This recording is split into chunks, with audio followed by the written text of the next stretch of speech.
Okay guys, this is the last video for Reiki Level 1. I'm actually going to be talking about a little bit of Reiki Level 2, and specifically the symbols. So traditionally this is a symbol that is given to you in Reiki Level 2. However, I find this symbol to be very helpful. It is called Shoku Rei, and I draw it out with my palm. And pronounced Shoku Rei, it's the power symbol of Reiki. In Japanese, it means divine decree. It translates to put the power of the universe here. As a symbol of empowerment, this can begin and end all Reiki sessions, including distance sessions. And you're calling in the power of the energy of the universe. But the thing that I use this most often for is also clearing spaces, clearing energies from a room or a house. If I'm doing a home cleansing, I'll actually visually place this symbol on the four corners of that home before I arrive. And this is a great placeholder. You can do it at any point. You can write it onto your hands. I'll let you see, and you can pause the video here to look at it. It's pretty simple, but it's a powerful. The symbols in Reiki hold power in that they've been practiced by many practitioners ahead of us as well. Now, you don't have to use symbols either. I don't always use the symbols in my work, but they definitely are helpful. That it's almost like they anchor it. They take this energy that is very out there and they make it tangible. Also, if you're wanting to cleanse your crystals, that is a great symbol, and I like to draw it and then we push it in, and this will be one of the symbols that is placed on you for Reiki Level 1 as well. And I'm going to give you another symbol. We will learn this more in Reiki Level 2, so do not feel like you have to memorize this. I just want to give you this symbol because I do know that we are in the age of COVID, and that this is specifically for distance healing. So if you're wanting to send Reiki to someone at a distance, this is the symbol that you would use to open and close that session. So if you are personally called to send distance Reiki, now I do recommend learning more in Reiki Level 2, but in the moment, if you really feel like you need to send someone a distance session, this would be the symbol that you would use, and it is kanji, Japanese letters.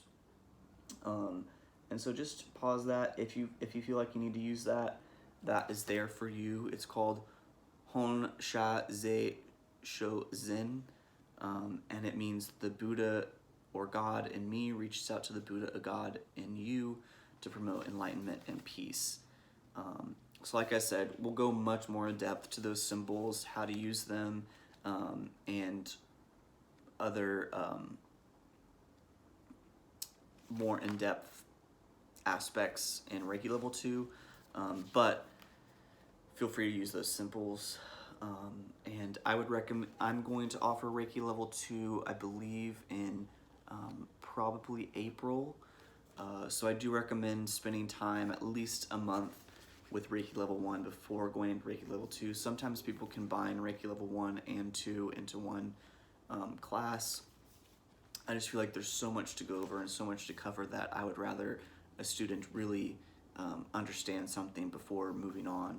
Because a lot of Reiki, I can be teaching you about Reiki verbally, but it's only until you actually experience it, you're actually practicing it, developing your own intuition, that it's really going to stick.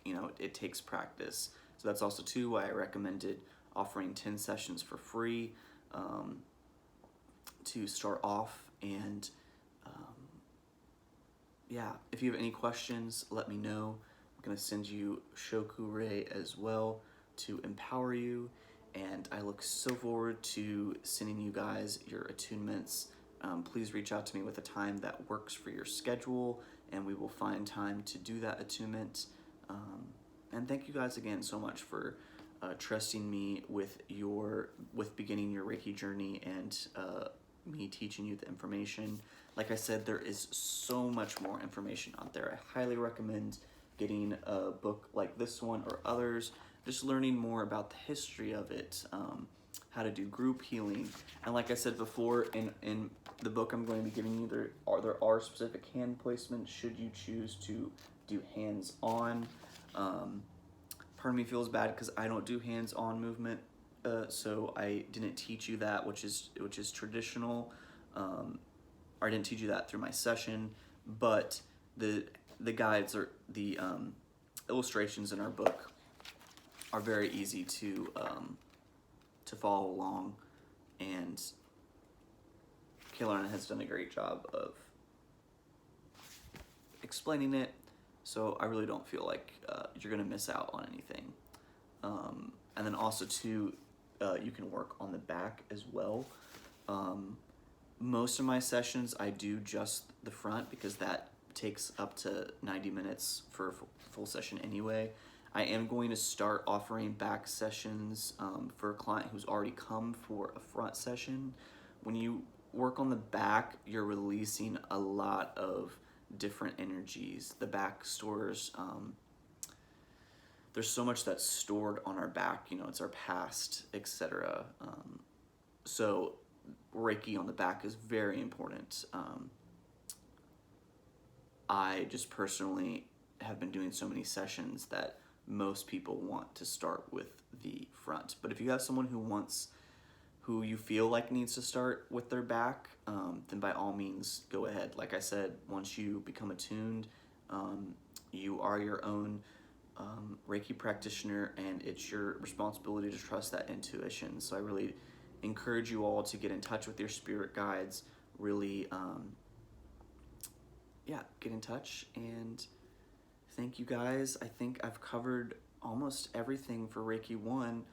There is so much more information out there, but I encourage you to keep researching and exploring, and I look forward to teaching you all in Reiki Level 2.